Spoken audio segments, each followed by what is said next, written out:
Good afternoon, ladies and gentlemen. I'm Ricky Vasandani, CEO of Solitario Diamonds. So I actually dropped out of university because I didn't like the talks and the seminars and the PowerPoint, but listen, I got to do it for lab-grown diamonds. Diamonds are for all. That is my philosophy. That is my motive. What is a diamond? Does anyone actually know what is a diamond? A diamond is nothing but crystallized carbon. So now, in the 21st century, since we're here, let me tell you, we've been able to develop the same thing in a laboratory. So what happens is, before we would have to go dug the shovel, look for it. Look for a 1-carat diamond. Today, we grow it, we create it with high pressure, high temperature. So we create the same atmosphere to grow it. Now, this is one of my favorite things. De Beers played the monopoly in the diamond industry, telling everybody, listen, this is something special. This is something you gift your loved one. And this is your love that comes from a billion years. But do we really need a billion years to make something luxury? Today you talk about Rolex, talk about Patek, talk about Audemars Piguet. They all watches didn't come out from the Earth's surface. So why have we overrated what comes from below of the surface? I mean, below surface you get potatoes, you get carrots, you get so many things. So don't overrate it. Buy what you like. Oh, this is a classic. 2 months salary? Really? Your love is proved with 2 months salary. That's how you prove your love. For me, it was a lot more than salaries. It was about relationship. It was about adapting. It was about living with someone. There's so much more to love than 2 months salary. Oh, this is a recommendation. Nothing lasts forever. After my talk, which I'm doing, I would like a few of y'all to watch this on Netflix. It's going to give you a whole insight on the diamond industry. Very interesting, made very well. It's a super suspense documentary. You're going to really enjoy it.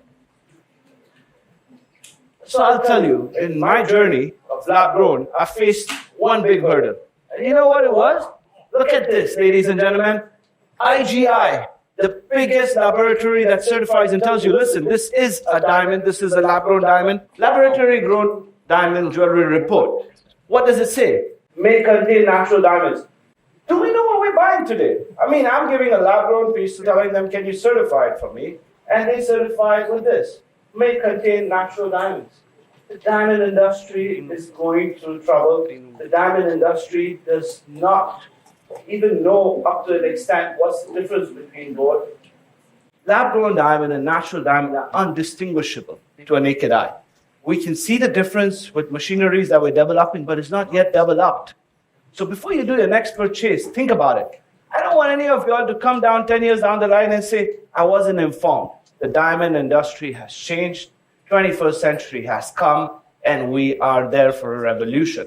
So I'm doing my duty. I don't know about y'all. Lately you see a lot of these people with natural diamonds. I don't know if y'all have come across it, but I do come across it because maybe my algorithm shows me everything about diamonds. But everybody talking about diamond is an investment. Put your money in natural diamonds. Diamond is going to grow. Diamond has declined 42% and expected to decline another 25%. Diamond has never been an investment. A diamond was given as a gift. A diamond was a stone which was polished and made beautiful for it to spark. See all this? This is spark. That's what it is. It's nothing else. Luxury. Now, the typical thing your jeweler will tell you, you go to your jeweler, you sit with them. No, but your wife will want something unique. Your wife will want something rare. What is that? It's luxury. You have LVMH invested $90 million in lab-grown diamonds just to know how to grow it. You have Tag Heuer prepared a watch of lab-grown diamond, $250,000. You talk about Prada is taking out lab-grown. So luxury is not about whether it came after one guy decided to go dug the earth and take out a diamond. Luxury is design. Luxury is art. Luxury is beauty. And for you young guys, I didn't expect a young crowd today, but I'm so happy y'all are there. So I'm going to tell you, in the Western world, today, the young, the millennials, the Gen Zs, what have they learned?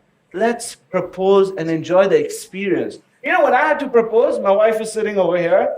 I didn't have a budget to go and propose in Paris. I had to spend it on a stone, on one diamond, because that was my budget. But today, these guys are lucky. They spend $2,000, well, I'll convert it into rupees for you, say about 1.5 lakh rupees. You buy your wife, your future wife, the ring, and you spend 7, 8 lakhs on the experience. Go enjoy the world, enjoy the moment. Every father in India for the bride, they start saving for what? In our Sindhi religion, we call it patti chuda with natural diamond. What are they going to do with it? You have the same look today. In fact, let them enjoy the experience. Take them for a trip, take them for a cruise. Spend it a moment. According to me. I mean, honestly, again, I repeat the same thing. I'm not going to spend 10 times more for one guy who went underneath the earth's surface, threw some sand away, and took out a diamond. So, now that I've told you a little bit about lab-grown diamond, I'm going to tell you how did I actually get into lab-grown diamond. So I'll tell you my motivation, my journey. So I was into natural diamonds. I come from natural diamonds. My family's from natural diamonds. I saw diamonds my whole life. And I decided to set up a factory in Pune. So I took my whole Gujarati team because Surat is the hub of diamonds. That's where everybody cuts and polishes. But I came from Spain. My ideas, I like to change things. I decided to go and put up a factory. I put up a factory. I have my staff, everything. A war starts between Ukraine and Russia. When the war starts, what happens is India cannot import Russian diamonds, which is Alrosa, the main mine. So I'm like confused. What do? I take the next bus. I go to Surat. And that time, growing diamonds weren't that famous. So I went to one of the suppliers, saw the first draft of lab-grown diamonds, took it, went to Pune, cut and polished it. And honestly, it was love at first sight. After my wife, this was the second love. When I saw the clarity, the beauty, the color, the cut. You know, in natural diamonds, any cut would work. Because it wouldn't matter. You would try and maximize the diamond. But here, what happens is, since it's grown by us, controlled by us, we can actually give that sparkle. Look at this 10 carat. Look at the brilliance. Look at the spark. I always wanted to wear a 10 carat, but I could not spend $1.2 million to wear on my hand. Today, something like this is wearable. So you can enjoy it. And you don't need to go and damage your bank. You don't need to take all your money and put it in one jewelry piece. Now, obviously, I want to scale up. I come to India. I put up a factory. I cut that. Now I have the product. This is my godfather, Satish Daryanani. I gave him a call. I said, listen, I have a product. This is going to be revolutionary. This is going to be unique.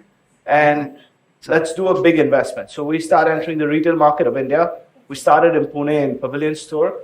Right now we have about 20 points of sales. We are trying to get pan-India. I think Delhi is not touched. But yeah, we're in Chennai, we're in Bangalore, we're in Mumbai, we're pan-India. That was my godfather, who always tells me, go ahead and do it. Because see, I'll tell you a little bit about myself so that you'll know where I come from.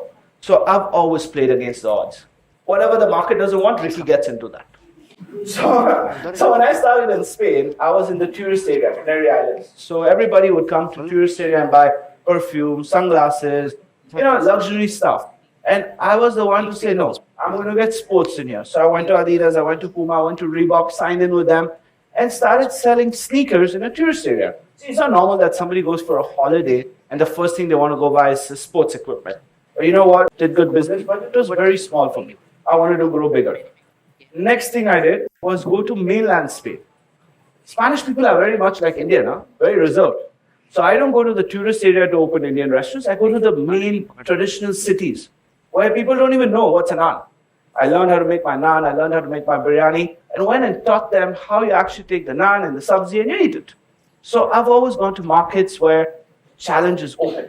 I like to play against the odds. I don't like playing with, no, this is selling, let's get into that. So when I came across lab-grown diamond, I know India is a tradition for jewelry. It's a land where every father saves money for his daughter to gift the jewelry. Every man wants to get the headache out of their wife and gives them jewelry. So it was very difficult to convince them and show them that the product is there and you can actually buy it.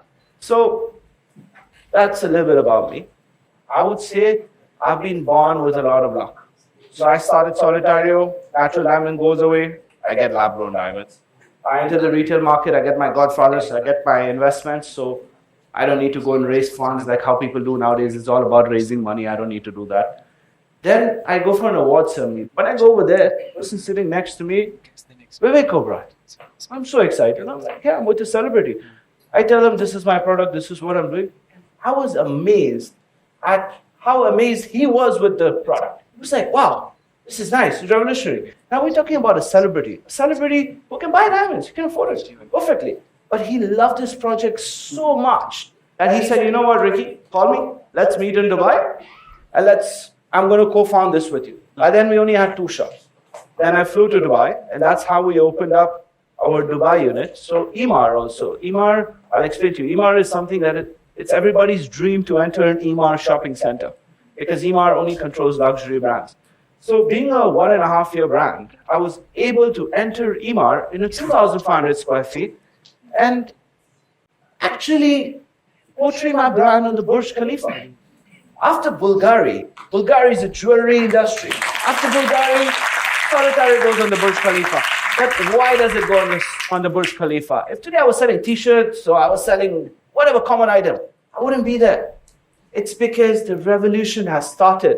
And I'm so glad I have young people over here. Please do not throw your money on somebody who's digging the earth's surface. Not required.